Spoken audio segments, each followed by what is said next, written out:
Hello there. I'm Scotty. You're not, and hold on.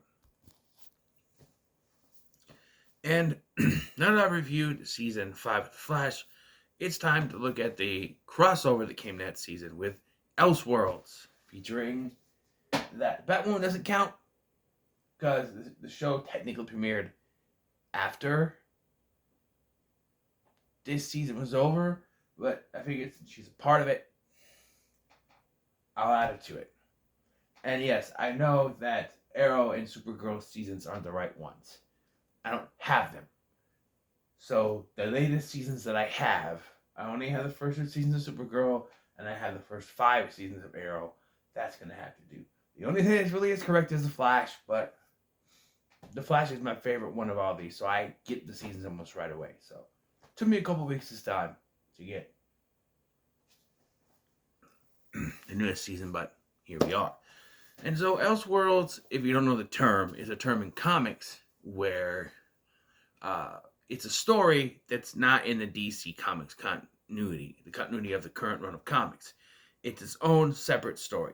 That's not necessarily true here, as it is very connected to the rest of the Arrowverse, and something that will come in the next season, The Crisis on Infinite Earths, which is set up here, although they don't follow through with any of the setup, and I feel like that's a problem with some of these teases with stuff, is that,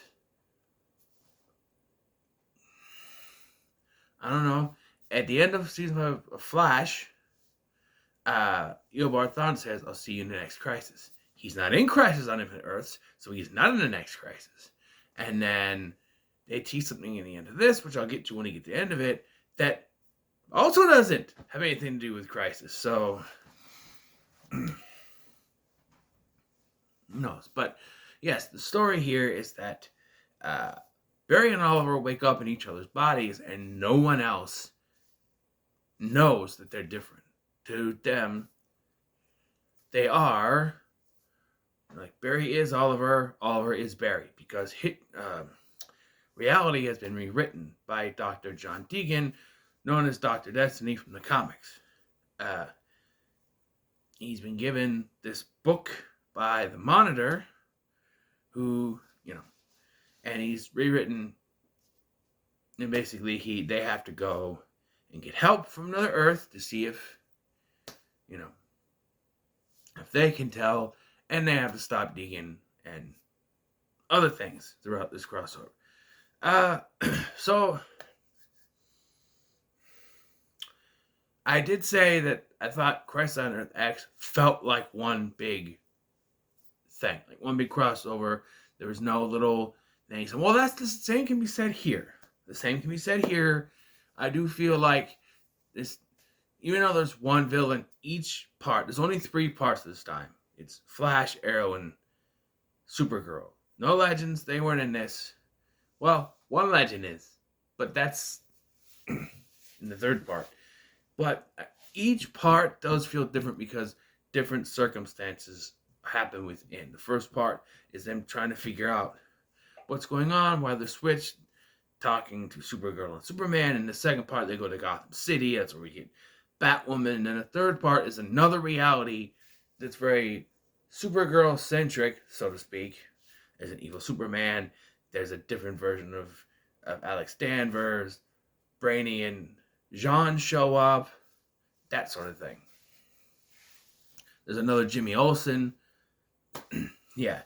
But we start off the crossover with a shortened version of the teaser we got at the end of every episode before this, except for maybe Legends.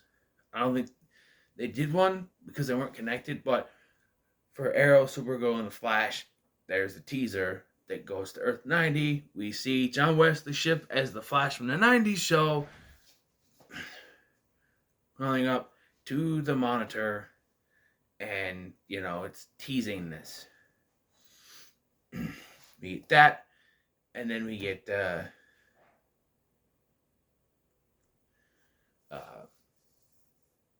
John Deegan, played by Daniel Faraday himself.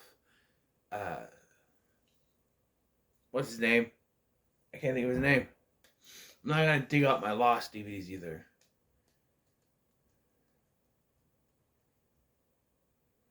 Jeremy Davies. I could have actually pulled out the black phone because he's in that. Jeremy Davies as John Deegan. He's teaching this class. He tries to talk about augmenting people's abilities. They don't believe him. I'm like, what kind of world is this? Well, they're in Gotham, which, if you've seen Batwoman, Gotham is a more realistic. Kind of like with Arrow, how it was darker, more realistic before the Arrowverse expanded, and then Arrow kind of just sort of dealt with the changes. Gotham, as we find out in part 2, is darker. It's more serious. And so he lives in Gotham, the serious place.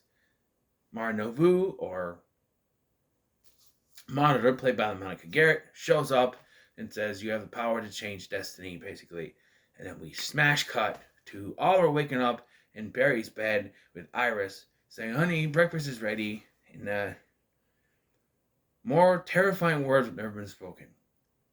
You don't understand. Iris is a terrible cook, which, yes, does come back in season 6. It does. It's something I might even complain about. But, yeah. So, Oliver's very confused because now he's Barry, and then he has to be the Flash and go out. And, do something. It's just that I think this is the Ivo Labs thing that he has to do, and we see that Amazo is going to be a part of this because they show it. I think that was this part, but then we also get the other half of this, and so it's very confusing. So Oliver wakes up in Barry's bed, but Barry wakes up just getting his ass handed to him by Diggle. So Oliver must get up before Barry does, I'm guessing. Like normally, not here, but normally. I don't know, but yeah, he and Diggle are sparring. And then their call comes in and they have to go stop some robbers. And he learns how to shoot an arrow, which he's actually pretty good. But, yeah. And Oliver does get the hang of doing the speedster stuff a little bit faster than Barry does with the arrow stuff. Yeah. But they realize there's something going on. And when they try to tell people at Star Labs what's going on, they don't believe them. And they end up drugging Oliver, which... Why did the drugs work on Oliver? He's supposed to be the Flash, right? If you can't inebriate him with alcohol, how can drugs work on the Flash? That makes no sense to me. Well, I guess it's nanites. I forgot. It's nanites courtesy of Ray Palmer. How'd they get them so fast? Nanites knocked them... I don't know. They wake up in the same pipeline prison thing. They have more than one, don't they? Why are they both in the same one? It makes no sense. It's only so they can both get out. They realize they need to see if people on other Earth recognize them as themselves or not. Okay, and before this, I should say, Barry gives Oliver a pep talk to talk to Iris and say and have him act like him and tell her she's his lightning rod. Keep in mind, he's trying to help them. They're trying to convince them they're not the other one. So how does Oliver acting like Barry convince them? If he starts talking and acting like Barry, that's going to convince them more than that they're crazy. Also, why do they doubt them? They've been through so much weird stuff throughout the years, and they're not going to trust these people, and they're going to drug them and put them... What? Why? Padding! Yes, we got to run this 45 minutes without commercial runtime, so padding, because if they just believe them, then we wouldn't have a reason to bring in Supergirl and Superman. So, yeah.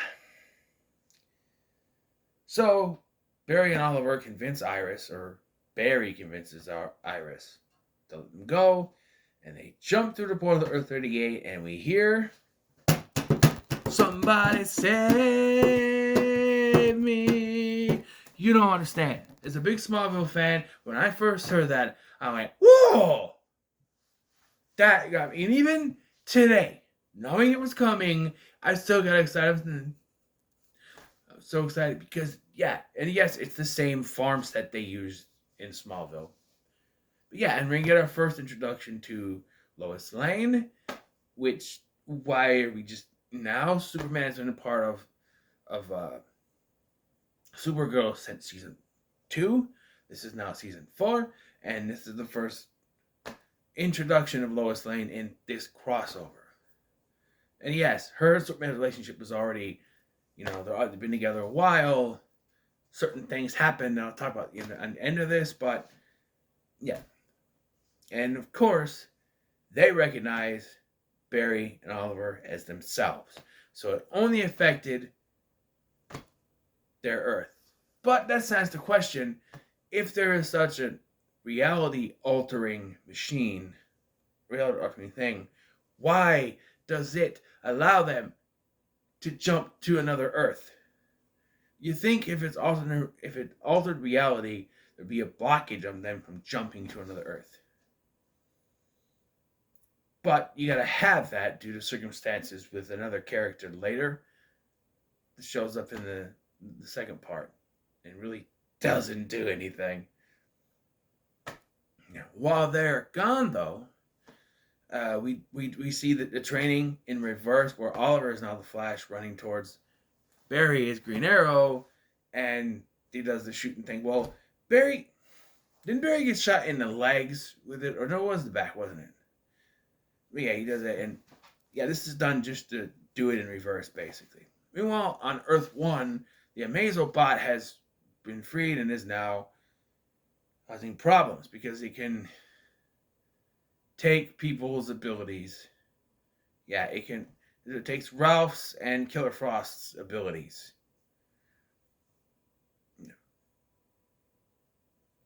Nora's not in this. I don't know where the hell she is at this point. I know at the end of what's past this prologue, she goes to 2049, and at the beginning of the next one, she's still there. So she's still there? Like, okay, how long does it take? And how long is this? It's only 3 hours in real time? In episode time? I don't know. There's 3 hours. 3 hours in real time. Is it 3 hours in episode time? Because no, it feels like more than that. But so yeah, the ElseWorlds.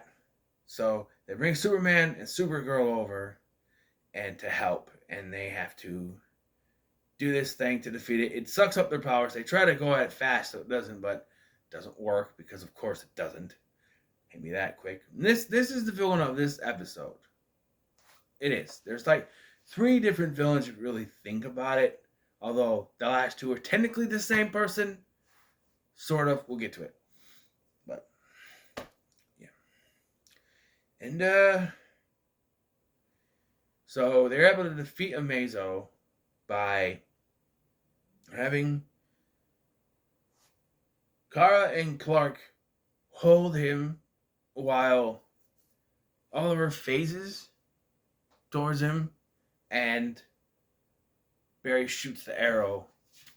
And they said they have to act like each other for it to work, because earlier Barry was only able to dislocate his thumb, because when he was angry, like Oliver Queen. And Oliver was only able to phase after he started getting happy. So he has to act like it. And then Iris is concerned, oh, you're acting just like him. Yeah, it doesn't work unless they act like him. Do you not pay fucking attention? Look, I'm sorry to hit on Iris, but she's always the one. No, you can't do that. You can't do that. It's not right. You can't do that. When you know you have to do that. And there's so many times she tells him no. Woman, if he doesn't act like Oliver, it's not going to work. Do you not understand? They are in each other's bodies. They have each other's scars. They have each other's movements, muscle memory, everything. If he's not acting like Oliver, he's not down to a T, the body's not going to work right. But no, Iris has to be the naysayer. Don't act like him. Like, when you get back, don't be like him. No, it's not going to be like that. I don't know. I'm sick that the writers always have to use Iris as the naysayer. Barry comes up with a plan. No, you can't do that. You can't do that. No, no. I'm just saying. But, so Oliver speed draws a picture of something that they saw when Cisco vibed. Because Cisco vibed Marnovu. And so, he does it again with them. And Oliver draws it. And he says they have to go to Gotham City, which sets up part 2. And look, I like the tease at the end of this, but did you need to show that woman just standing on top of the building? How did she get up there? Grappling hook, maybe? I don't know. All right, part 2, Arrow part, go to Gotham City. And Oliver is hesitant about letting Barry go because he's Oliver Queen. And if you follow season 7 of Arrow, he just got out of prison for a crime he did not commit. But, I don't remember what it was. I have to rewatch. But, yeah. I mean, that also has put, pressure on the relationship between him and Felicity, where Felicity's kind of mad at him because, he took a deal and he went to prison and left her alone with William. Not my son, his son. His William, not mine. Yeah, I did think it's weird that we have a son with the same name. Mine was born first. Well, technically. Yeah, no. Well, maybe they're the same age. Because, well, hold on. Arrow came out in 2012. My son was born in 2011. But I think they established that the pregnancy happened before the show started. So you could be a couple years older. I have to look up the age of the guy who plays young William. I think he might be a little bit older, I guess. But mine was born before you thought of that character. Because if that character was thought of in 2012, my son was born in 2011. So technically, before that character was conceived on paper for the show, my son was born. So I win. Anyway, they get there, and again, more filler. We get cops showing up because Barry embraces his inner Oliver and takes down one of the cops. The cops show up, and I have a problem with this. They arrest Barry, Oliver, and Kara, but not the crooks that were trying to rob them. I've seen a lot of Batman, and no matter how dark Gotham City gets, the cops always arrest the bad guys.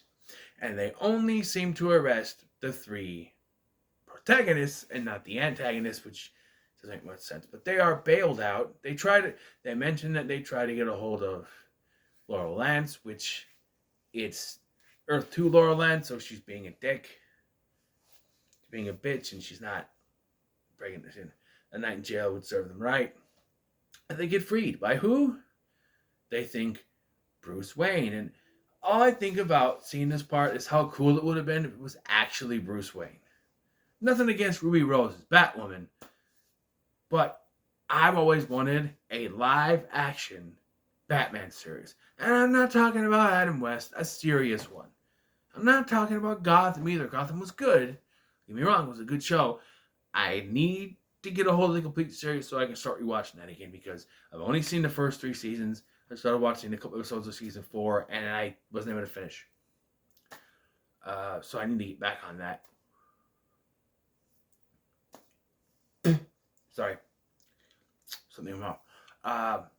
But I'm an actual Batman show. And I know with all the Batman movies coming out and stuff, the Batman, I don't know, a Batman TV show would be cool. I did enjoy Batwoman until they ruined it. I liked what they were doing.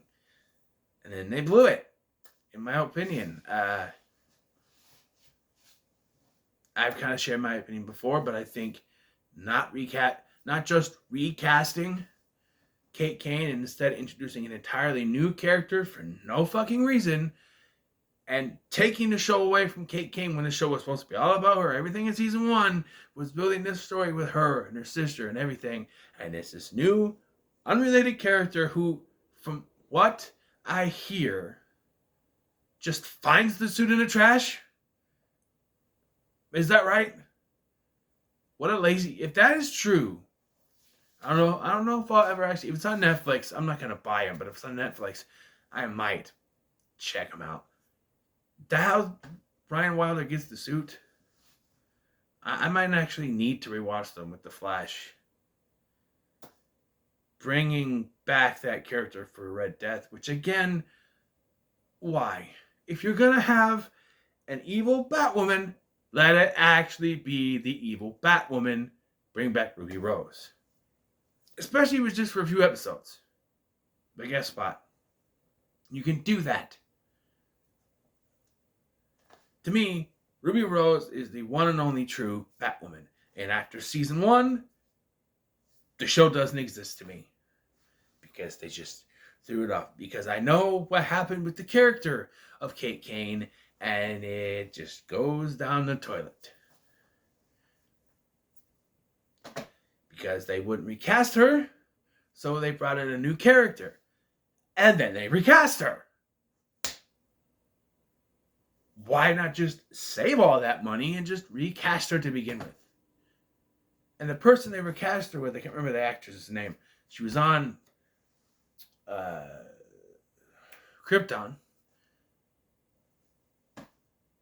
She was a front runner in the fan castings. But they're like, nope, we're just going to bring in an entirely new character. For no reason. It makes no sense. And it just doesn't, but,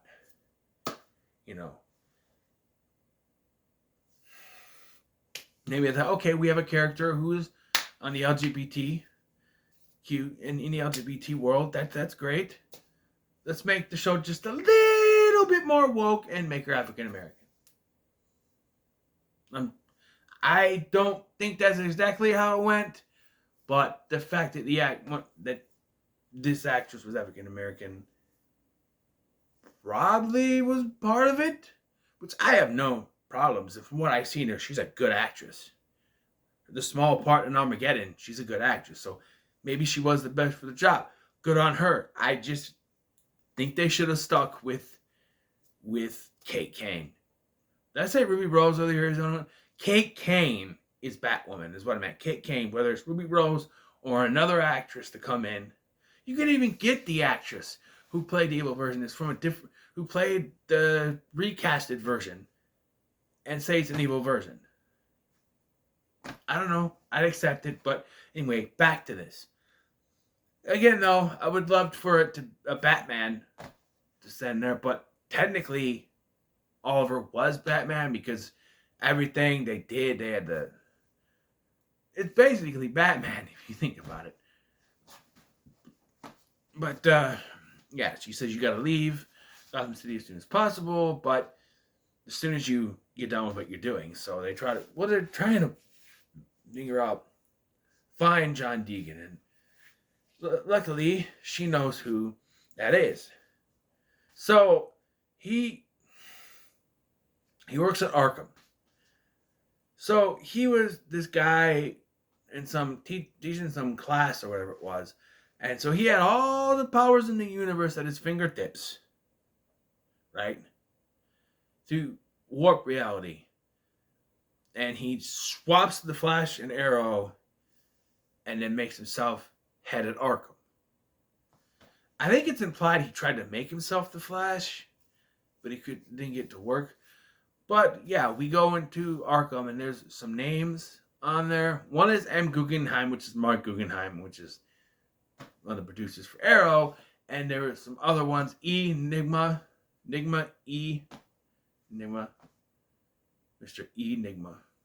Edward Nigma. Yeah. And there was other that I couldn't catch. And then we have Nora Freeze, who is Stephen Amell's wife, by the way, playing Nora Freeze. I have never... I guess I don't read comics, but is that a thing? Where she... Like, in all the versions I've seen, she was in a tube thing, sleeping. Now she's Mrs. Freeze? I don't know. This is also that she and Killer Frost could have a snow fight, an ice fight, so to speak. And then we get introduced to Psycho Pirate, who in the comics was connected with the Crisis on Infinite Earths. You'll see why I did that in a minute, in a little bit here. He and another inmate get out, only to be stopped by Batwoman. And, they get the book, and they take it back to Argus. I'm guessing it's Argus. But, then Marnovu, or the Monitor, shows up in Central City. And this is a really weird transition because you see the screen that they are watching and cops pull up, and then the screen transforms into what's actually happening, and the heroes are just walking up. How does that work? Because we see that they're watching this on the screen in Argus, and then all of a sudden they're what? Did Barry speed them there that fast? Or Oliver? Excuse me, they're still not completely changed back yet. They're still that way. You just haven't figured out how to use the book yet.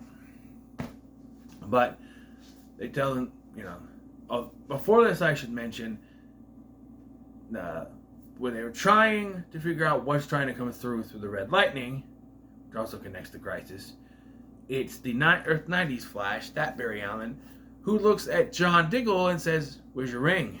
Which started a whole flood of conversations, and one very, very badly done storyline after the conclusion of Arrow,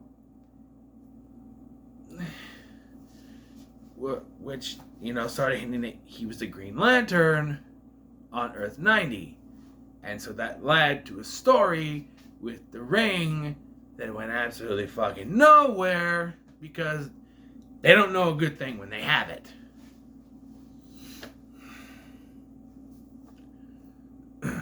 Clearly, that tease at the end of Arrow wasn't supposed to go anywhere, but if they were going to have David Ramsey show up on the shows, they had to tease something or people were going to freak out. They didn't say, "Why didn't I mention this? Why didn't I mention that?" So they do something, and then it just went nowhere. Like, the whole thing with the Lantern Ring just goes absolutely nowhere because he decides not to take it.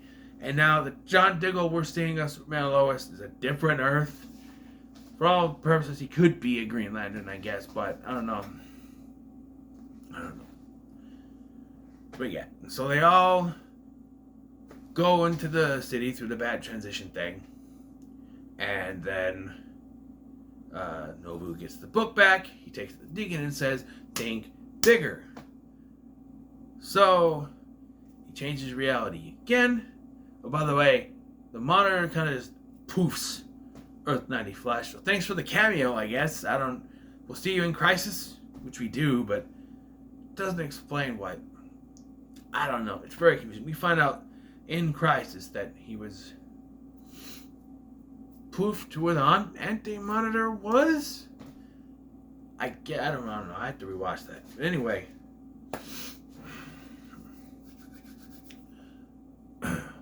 So, reality changes again. And now, Barry and Oliver are back to being themselves again, but they're called the Trigger Twins. And then a black-suited Superman shows up, and all of the people who wanted to see that in Zack Snyder's Justice League went,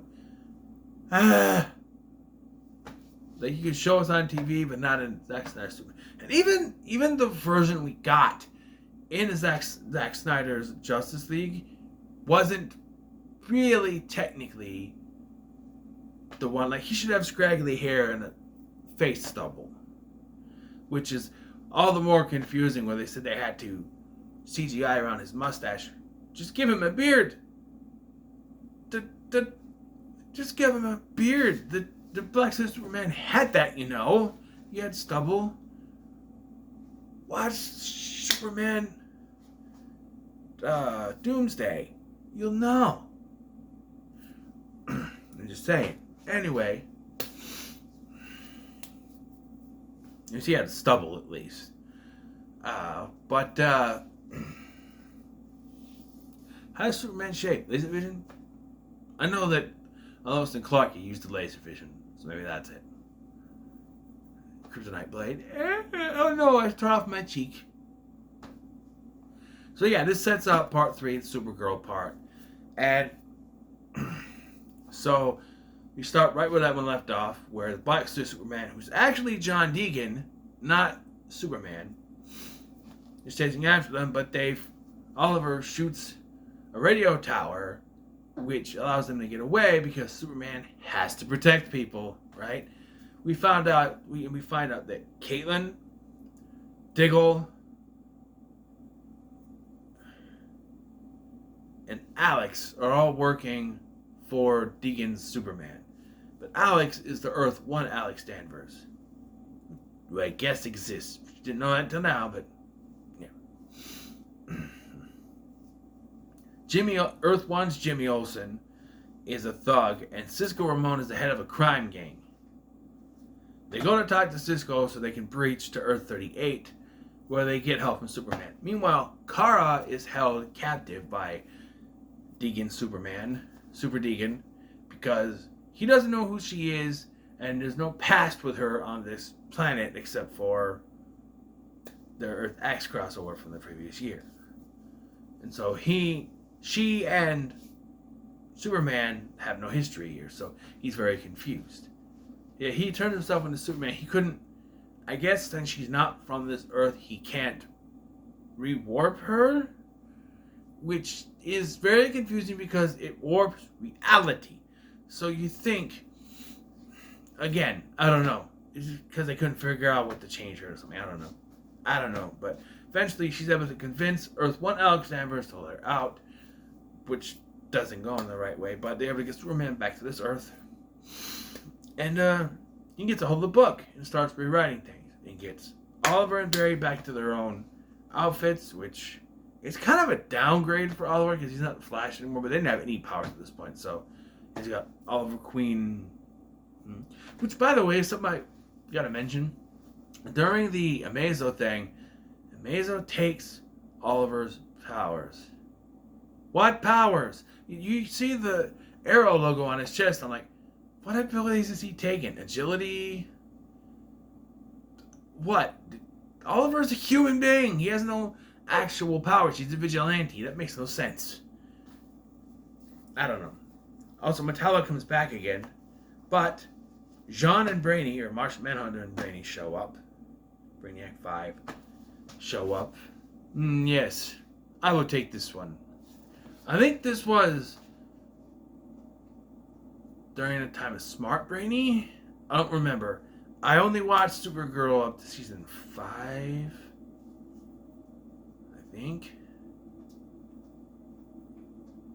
I think I stopped partway through season 5 whenever the COVID hit. I stopped watching. It's just I fell out of it. There was really too much to watch at this point. Arrow was gone, but like, I don't know. I just got out of it. I didn't finish season 5, and then, you know, I just didn't get back into it. I guess there was other stuff. Also, it was on Sunday, and Sundays were kind of hard for me to get the scheduling to watching. Although I was able to watch Legends when it was on there. I love Legends. I was into that more than it was Supergirl. But anyway, eventually I'll have to buy them, or I can just watch them off Netflix. Maybe I don't know. That's how I watched this, was on Netflix. Anyways, so they're able to defeat Deegan by having Kara and Barry run around. Now, this is from the Crisis on Infinite Earth comic book where they sacrifice themselves. So Oliver goes to talk to the Monitor and get him to stop them from dying, which leads into Crisis, the deal he made. So, yeah. And, yeah, they save in the day, and Deegan gets a weird, gray, ghouly, zombie-looking face, which is his look from the comics, Dr. Destiny from the comics. And, the delightful Brittany comes down and he goes, what do we do with this? It's, a Mazo's circuit or something like that. I don't know. Let me get some wrap-ups. We find out that Lois is pregnant, which leads into Crisis and eventually Superman and Lois. And then, because after this happened, they're like, okay, we're actively developing Superman and Lois. So Crisis set that up. So, yeah, they had plans. And then Clark proposes to Lois, and he can't even get out, will you marry me? And she's like, yes. She's like, Lois Lane, yes. You know, let me finish? Nope. Barry and Oliver have one of their talks at the end of crossovers like they usually do. Except for Crisis, they don't get one of those. So they have talks and they're drinking a beer. And Oliver does mention, he's like, man, I missed alcohol not affecting me. Why would you? Or hated the alcohol not affecting me? I don't know. But they get a phone call from Kate Kane, or Batwoman, saying that John Deegan is in Arkham and he's made a friend. That shows Psycho Pirate with his mask in the cell, and he says the Crisis is coming, and it sets up Crisis on Infinite Earths. And neither of them are in it. This was supposed to set up something with them in it. This was a teaser for something. They made friends. But it goes nowhere. And Psycho Pirate was part of the Crisis on Infinite Earths in the comics. And clearly this was supposed to set something up, but in the writing process for Crisis, they did not include them for some reason. I don't know why. They just didn't. But this was clearly setting something up because they had the big tease after this. But it doesn't go anywhere, and it's always confused me. Why doesn't this go anywhere? Another tease that didn't go anywhere was the ashes of back in the second crossover, the Heroes Unite, now whatever, the Legends of Today and Yesterday crossover with the Hawks. At the end, Malcolm Merlyn scoops up the ashes of Vandal Savage and says, you're not done yet. But that doesn't go anywhere because by the time Legend starts, he's just back, and they don't explain how he's back. They just say, oh, he can't die unless it's one of the Hawks that kills him. But that doesn't go anywhere with Malcolm Merlyn, so clearly they're like retconning their own shit. I'm just saying, this isn't the first tease that was retconned, so, you know. But overall, I thought this was a decent crossover. Shorter than the last one, but still decent. It felt like something was missing without the legends. Oh, I forgot to mention, I just said there was one legend in this. Gary Green. Yeah, he's a bartender in the the evil Superman. Black suited Superman world, the Deegan Superman world. He's a bartender at the bar where Criminal Cisco hangs out. Okay. But it was fun to see. Gary! Fun to see him. But yeah, this is a fun crossover. It might be the second best for me. I like it. The Smallville thing really makes me pop every time, apparently. But this was still good. So yeah, what are your thoughts on ElseWorlds crossover? Let me know in the comments below. Like, share, and subscribe. Thank you for watching. I've been Scotty, and I'll see you in the next one.